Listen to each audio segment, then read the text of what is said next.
Hello friends, आज हम जिंदगी में आने वाली उन कठिनाइयों के बारे में बात करेंगे जो हमें सफल जिंदगी जीने में बाधा उत्पन्न करती है और हमें आगे बढ़ने से रोकती है। दुनिया के प्रसिद्ध लेखक एडविन सी ब्लिस ने कहा है कि सफलता का मतलब सिर्फ सफल होना नहीं है, बल्कि सफलता का सही अर्थ है अपने असली मकसद को पाना। मतलब कि पूरा युद्ध जीतना, ना कि छोटी मोटी लड़ाइयाँ जीतना। हमें अपनी जिंदगी को जीते समय हमेशा कोई मकसद या कोई लक्ष्य अपने सामने रखना चाहिए। कभी भी बिना मकसद के अपनी जिंदगी नहीं जीनी चाहिए। हम सबकी जिंदगी में कभी ना कोई काम ऐसा आता है जिन्हें सफल करना हमें असंभव सा लगता है और हम ये सोचने लगते हैं कि हमसे ये काम नहीं होगा। अब यही तो हमारी भूल होती है कि हम ऐसा मान लेते हैं, और जब हम ये बात अपने दिमाग में बिठा लेते हैं कि ये काम असंभव है, तो हम उसे दोबारा करने की कोशिश ही नहीं करते। लेकिन कोई भी काम असंभव नहीं होता, बस थोड़ा सा कठिन होता है, जिसे संभव करने के लिए हमें थोड़ी ज्यादा मेहनत करनी होती है। एक बहुत बड़े महापुरुष ने ये बात कही थी कि जीतने वाला कभी हार नहीं मानते और हार मानने वाले कभी जीत नहीं सकते। आज हर व्यक्ति अपनी किस्मत और परिस्थितियों को कोसता रहता है और आगे नहीं बढ़ता। जरा सोचिए कि एडिसन भी खुद को अनलकी समझता और बार बार प्रयास नहीं करता, तो क्या ये दुनिया एक बहुत बड़े आविष्कार से वंचित न हो जाती?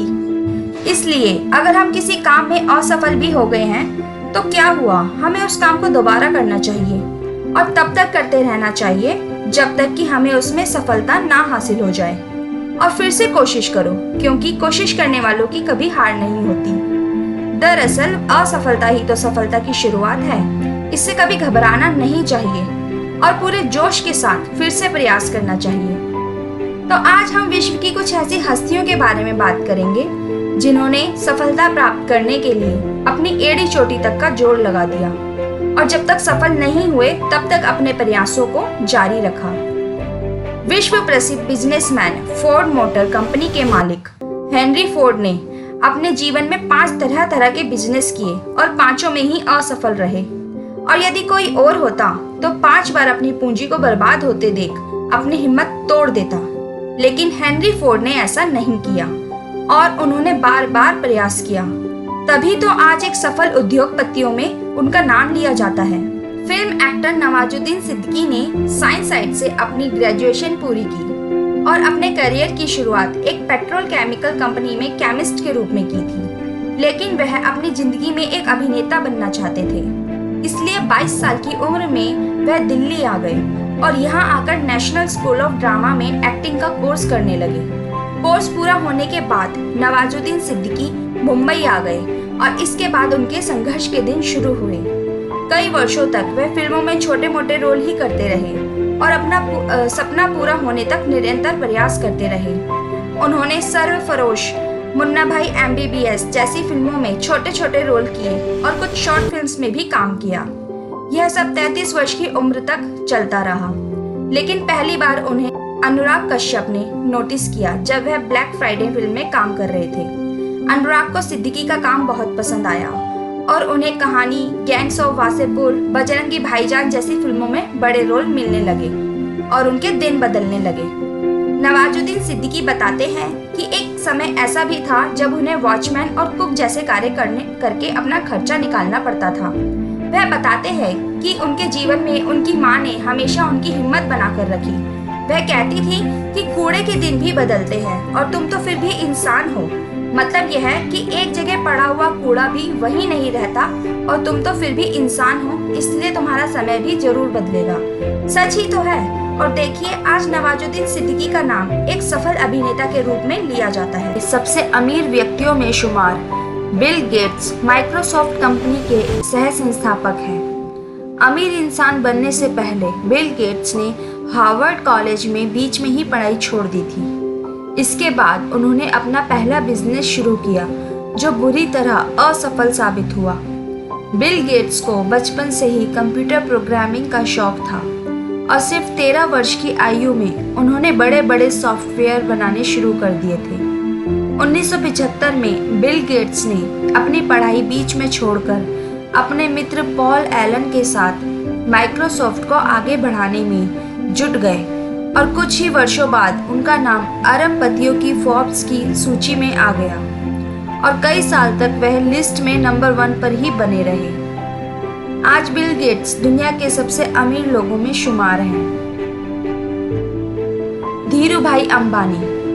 धीरूभाई अंबानी को जीवन में ढेर सारी कठिनाइयों और मुसीबतों को पार करते हुए उद्योग जगत में एक अलग छवि स्थापित करने के लिए जाना जाता है।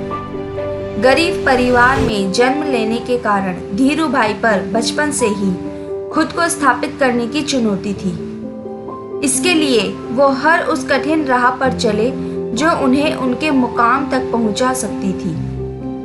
उनके बारे में कहा जाता है कि गरीबी ने उन्हें ऐसे भी दिन दिखाए कि बचपन में उन्हें गांव के मेले में भजिया तक बेचना पड़ा था, जिसके बाद वह अपना गांव छोड़कर नौकरी करने के लिए यमन चले गए थे, जहां उन्होंने एक पेट्रोल पंप में 300 रुपए की नौकरी की। लेकिन उन्हें कहीं और पहुंचना था, इसलिए व्यवसाय की बारीकियों को भी समझना शुरू कर दिया। इसी उद्देश्य के लिए उन्होंने नौकरी के साथ साथ एक गुजराती कंपनी को भी पार्ट टाइम ज्वाइन कर लिया। वहीं उन्होंने लेखा जोखा आदि का काम भी सीखा। इसके बाद वह भारत लौटे तो इनके पास इतना पैसा नहीं था कि वह कोई बड़ा व्यापार कर सके। इसके बावजूद उन्होंने बड़ी सोच और मजबूत इरादों के साथ रिलायंस कमर्शियल कॉरपोरेशन की नींव रख दी। उन्होंने व्यापार के क्षेत्र में एक के बाद एक प्रयोग किए और देखते ही देखते व्यापार जगत का बड़ा नाम बन गए। उनकी ही देन है कि रिलायंस भारत की पहली ऐसी कंपनी बनी जिसे फोर्ब्स ने विश्व की सबसे सफल 500 कंपनियों की सूची में जगह दी, और भारत में तो रिलायंस का डंका बज ही रहा है। अब अंत में हम यही कहना चाहेंगे कि मनुष्य अपनी क्षमता और शक्ति के अनुसार अपने कार्य क्षेत्र में निरंतर प्रयास करता रहता है तो उसे एक ना एक दिन सफलता अवश्य हासिल होती है।